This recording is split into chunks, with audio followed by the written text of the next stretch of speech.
Bismillahirrahmanirrahim. Assalamualaikum warahmatullahi wabarakatuh. Alhamdulillah wassalatu wassalamu ala sayyidina Muhammad ibni Abdullah wa ala alihi wa ashabihi wa mawalah wa la hawla wa la quwwata illa billah. Hadirin muhtaramin yang saya cintai, para sahabat seperjalanan pencari ridha Allah Subhanahu wa taala, pecinta baginda Nabi Muhammad sallallahu alaihi wasallam. Syukur pada Allah Subhanahu wa taala, Allah masih beri kita nikmat yang begitu banyak.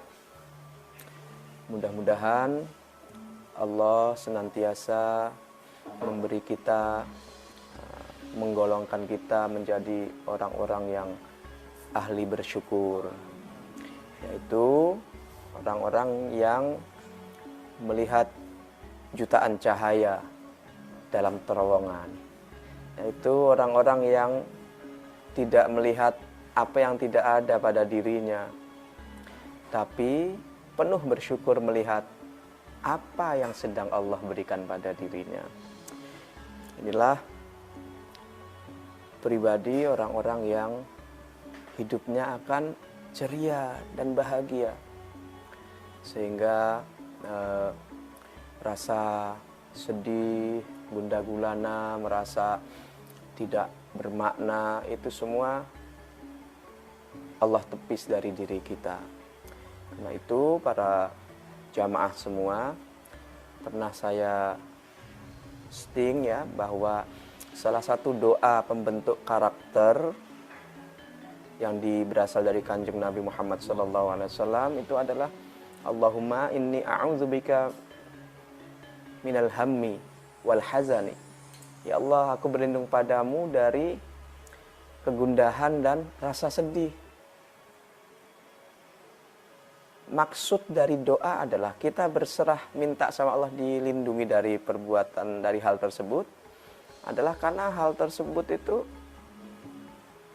akan mampu menghilangkan kejernihan kita, kebeningan kita, ya. Sehingga ada suasana kondisi luar yang penuh dengan hiruk pikuk, kita ketarik dan ikut menjadi pelaku dari, mungkin ikut bingung, ikut bagaimana ya. Juga wal hazan, berlindung dari kesedihan. Kesedihan terus menerus itu seperti tadi, melihat apa yang kurang pada dirinya, padahal yang kurang cuma satu, tapi sudah membuat dirinya tidak mampu melihat ada jutaan nikmat yang masih Allah izinkan melekat padanya. Ya. Itulah tipikal orang yang hitung-hitungan sama Gusti Allah. Padahal ibadah puncak itu adalah qalilun min ibadiyas syakur. Sedikit hambaku yang pandai bersyukur. Makanya doa Kanjeng Nabi, ucapan hamdalah baginda Nabi itu ada dua. Alhamdulillahilladzi bi ni'matihi tatimmus sholihat.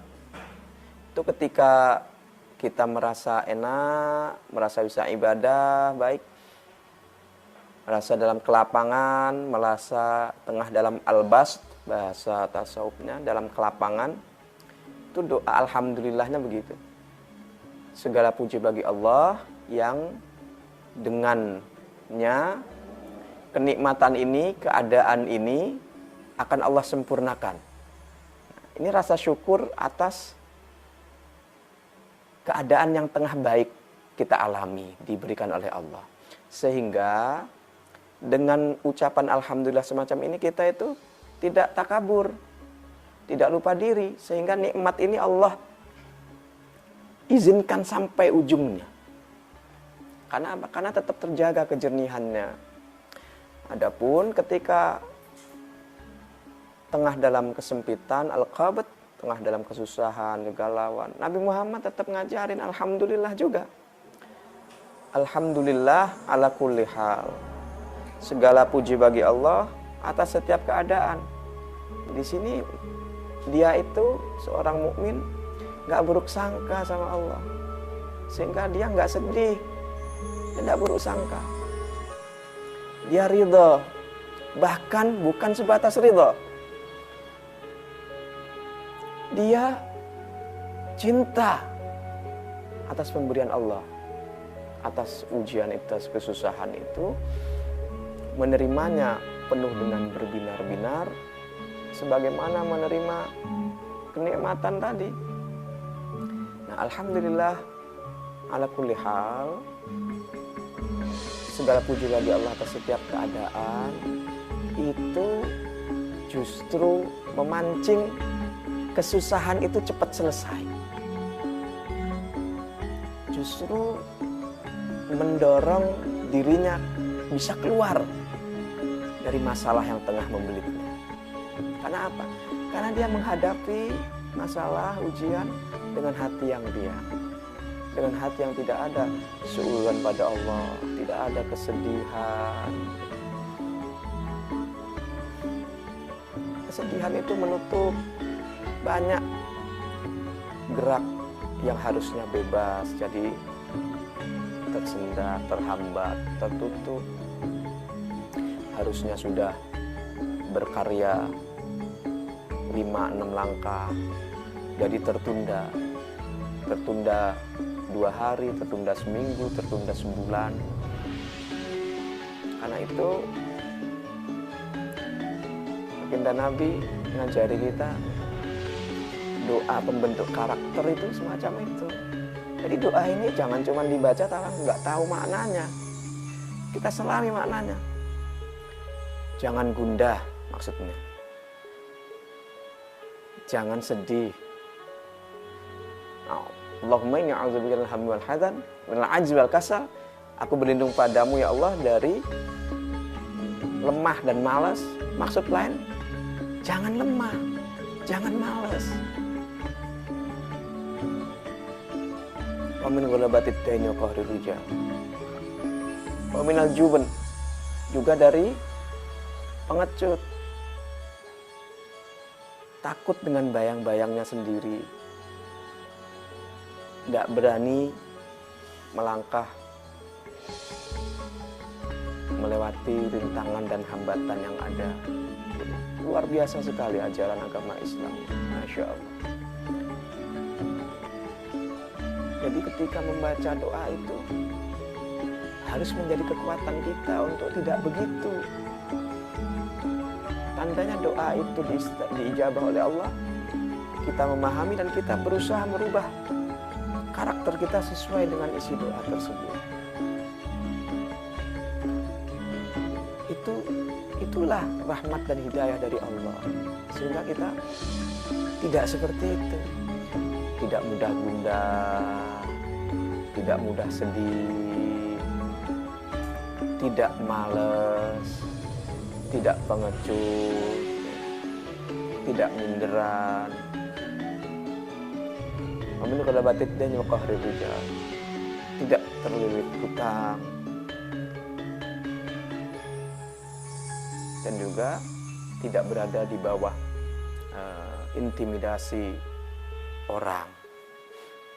Karena apa? Kejernihanlah yang kita miliki, keheninganlah yang kita tempati.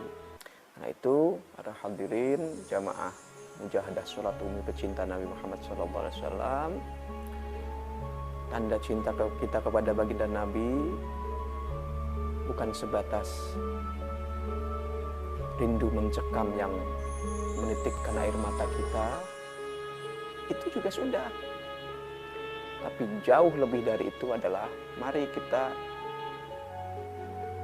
pribadi kita, karakter kita bangun. Pelan-pelan kita teladani karakter dan akhlak baginda Nabi. Salah satunya kita tahu ya dari doa-doa pembentuk karakter itu. Itulah bentuk kita meneladani baginda Nabi Muhammad SAW. Dan demikian demikian para muhibbin, pecinta Allah dan pecinta Rasulullah Muhammad SAW, perjalanan cintanya itu tidak berhenti pada romantisme saja.